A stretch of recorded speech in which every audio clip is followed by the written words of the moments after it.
Assalamu alaikum dear student, teachers, parents and friends. It's me Nisar Sharpov with Coulomb law and Newton third law.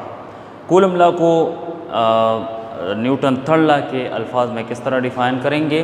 Definition कुछ हम start कर देते हैं। तो statement कुछ इस तरह है कि coulomb law in term of Newton third law, action of Q1 upon Q2, दो चार्जेस हैं, एक है हमारे पास Q1 और दूसरा है हमारे पास Q2। तो Q1 का जो Q2 पे एक्शन है वो इसको हम एक्शन का नाम देते हैं, action F of action. Clear? Action of Q1 upon Q2 is always equal to the reaction of Q2 upon Q1। ये चार्ज उस चार्ज पे एक्शन करेगा तो उसी एक्शन के जवाब में Q2 चार्ज जो है वो Q1 पे रिएक्शन करेगा। वो रिएक्शन हम इस तरह इसी डायरेक्शन में, क्योंकि यहाँ पे एक्शन रिएक्शन हमेशा के लिए एक दूसरे के अपोजिट होते हैं, तो यहाँ पे हमारे पास होगा रिएक्शन। ठीक है, और यहाँ पे है कि एज ऑलवेज ये एक्शन और रिएक्शन हमेशा के लिए इक्वल होते हैं but opposite in the direction, लेकिन डायरेक्शन में एक दूसरे के अपोजिट होंगे। तो ये अब हम प्रूव कर देते हैं। ये हमारे पास आ जाएगा, वेक्टर फॉर्म भी आ जाएगा और साथ ही ये भी प्रूव हो जाएगा कि एक्शन और रिएक्शन जो है वो हमेशा के लिए इक्वल एंड अपोजिट होते हैं। ठीक है, अब देखो ये दो चार्जेस हैं, यही दो चार्जेस हम लेते हैं, इन दोनों के जो बीच का डिस्टेंस है वो हमारे पास है r। क्लियर हुई? ये हमारे पास r है। देखो आसानी के लिए हम इस तरह कर देते हैं कि इस चार्ज को हम ओरिजिन पे कंसीडर कर देते हैं। इस तरह देखिए, ये एक कोऑर्डिनेट सिस्टम पे हम लेते हैं, ये हमारे पास एक कोऑर्डिनेट सिस्टम है, x एक्सिस है, ये हमारे पास y एक्सिस है और ये ओरिजिन है, ये बिल्कुल ओरिजिन पे इस तरह इसी लाइन पे है। तो इसका मतलब है कि ये हमारे पास 0 पे है। तो सपोज़ अब देखो ये हमारे पास रेफरेंस पॉइंट है ओरिजिन, तो हम एक वेक्टर लेते हैं Q1 से Q2 की तरफ हो। तो Q1 से Q2 की तरफ हो हमारे पास ये एक वेक्टर होगा, ये वेक्टर है हमारे पास R वेक्टर।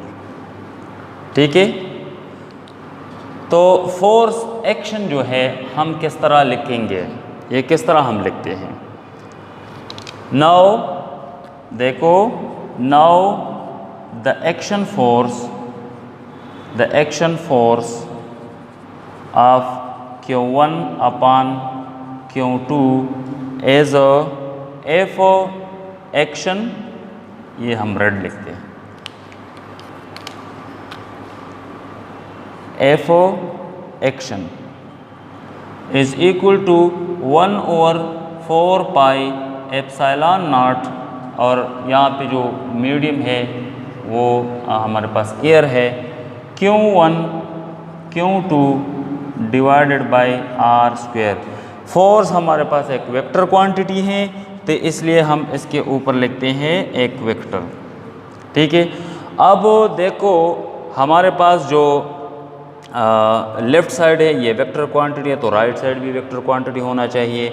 इसलिए राइट साइड के लिए हमारे पास ही सिर्फ मैग्नीट्यूड है, यहाँ पे हम एक वेक्टर ऐड करेंगे। तो देखिए इसी वेक्टर के डायरेक्शन में एक वेक्टर होता है जिसका मैग्नीट्यूड 1 होता है, उसका नाम होता है हमारे पास यूनिट वेक्टर, जो सिर्फ और सिर्फ डायरेक्शन के लिए हम यूज़ करते हैं। इसका बाकी ना इसके साथ कोई यूनिट होता है ना कोई और मैग्नीट्यूड, बस सिर्फ 1 इसका मैग्नीट्यूड है और इसके साथ यूनिट नहीं होता। ये सिर्फ और सिर्फ डायरेक्शन के लिए यूज़ किया जाता है। तो इसलिए ये फोर्स, ये एक्शन जो फोर्स है ये अलॉन्ग x एक्सिस है, तो इसलिए यहाँ पे हम लेते हैं, यहाँ पे हम एक वेक्टर लेते हैं और वो वेक्टर हमारे पास होगा यूनिट वेक्टर। क्लियर? अब देखो ये हमारे पास एक फॉर्म है, क्लियर हुई बात? ठीक है, ओके। ये इक्वेशन 1, ये हमारे पास इक्वेशन 1। अब देखो ये जो रिएक्शन फोर्स है, ये रिएक्शन फोर्स ये भी उसी ही लाइन पे है, लाइन बिल्कुल वही है, लाइन बिल्कुल सेम है ये, और लेंथ भी वही है, दोनों का लेंथ भी वही है। लेकिन ये जो वेक्टर है, ये वेक्टर हमारे पास उसी प्रीवियस वेक्टर का अपोजिट है, नेगेटिव। तो इसका जो यूनिट वेक्टर है वो भी हमारे पास नेगेटिव यूनिट वेक्टर होगा, क्योंकि अब इसकी डायरेक्शन चेंज हुई। ये वेक्टर उसी डायरेक्शन में था, ये इस डायरेक्शन में है, तो इसलिए रिएक्शन जो फोर्स है, नाउ एफ रिएक्शन जो फोर्स है वो हमारे पास 1/4 pi epsilon not Q1 Q2 divide by are square, clear, magnitude ले लें, N2 आर यूनिट वेक्टर मगर नेगेटिव, क्योंकि ये जो रिएक्शन फोर्स है ये इसी डायरेक्शन में है, Q2 Q1 पे इसी डायरेक्शन में फोर्स लगाते हैं, Q1 Q2 पे उसी डायरेक्शन में लगाता है फोर्स। ये माइनस को इधर निकाल दें, F reaction force is equal to -1/4 pi epsilon not Q1 Q2 divide by are square, r unit vector.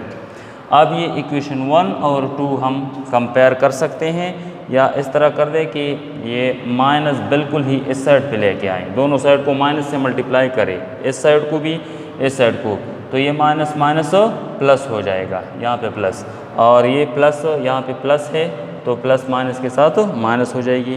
तो comparing equation 1 and 2, by comparing equation 1 and 2, by comparing equation 1 and 2, 1 और 2 को जब हम कंपेयर कर दें तो F action is equal to -F reaction, clear हुई बात?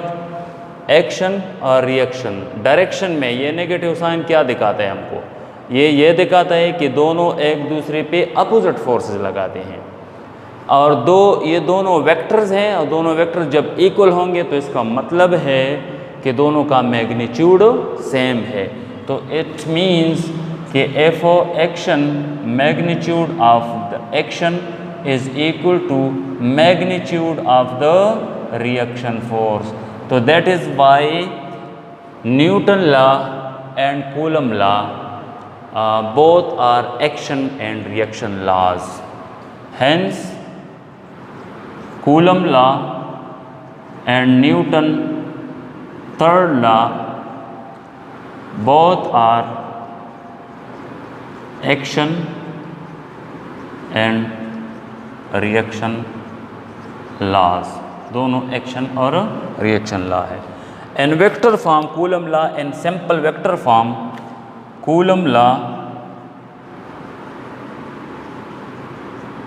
इन वेक्टर फॉर्म में कूलम लॉ हम किस तरह लिखते हैं?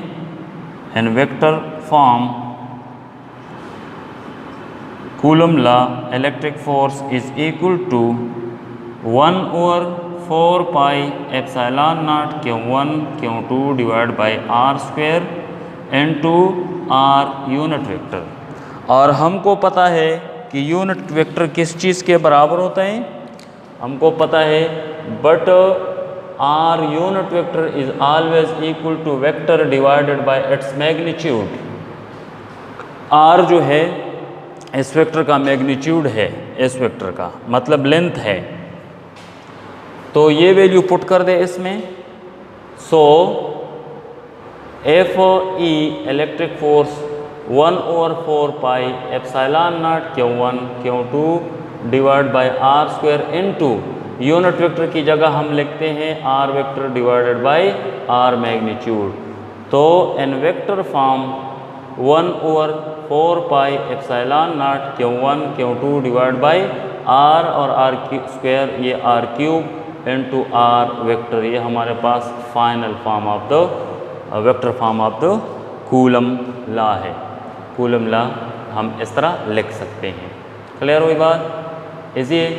लेकिन ये एक पॉइंट अपने पास नोट कीजिएगा कि ये दो बातें इंतहाई ज़रूरी है और MCQs के हवाले से, वो ये है कि फोर्स को हम दो तरीके से लिख सकते हैं, 1/4 pi epsilon not Q1 Q2 divide by are square into, अगर यहाँ पे स्क्वायर हो डिनोमिनेटर में, जब r पे स्क्वायर हो तो यहाँ पे यूनिट वेक्टर होगा। अगर यहाँ पे क्यूब हो, ठीक है, FE is equal to 1/4 pi epsilon not Q1 Q2 divide by r cube into r vector होगा। ठीक है, दोनों ही बातें ठीक है, लेकिन जो गलत है वो ये है कि अगर आपके पास इस तरह दिया गया हो ऑप्शन में 1/4 pi epsilon not Q1 Q2 divided by r cube दिया गया हो और यहाँ पे r यूनिट वेक्टर, तो ये बिल्कुल गलत है। तो ये पॉइंट नोट कीजिएगा कि यहाँ पे स्क्वायर हो तो यूनिट वेक्टर, क्यूब हो तो वेक्टर, तो ये गलत है हमारे पास। क्लियर हुई बात? Thank you for watching.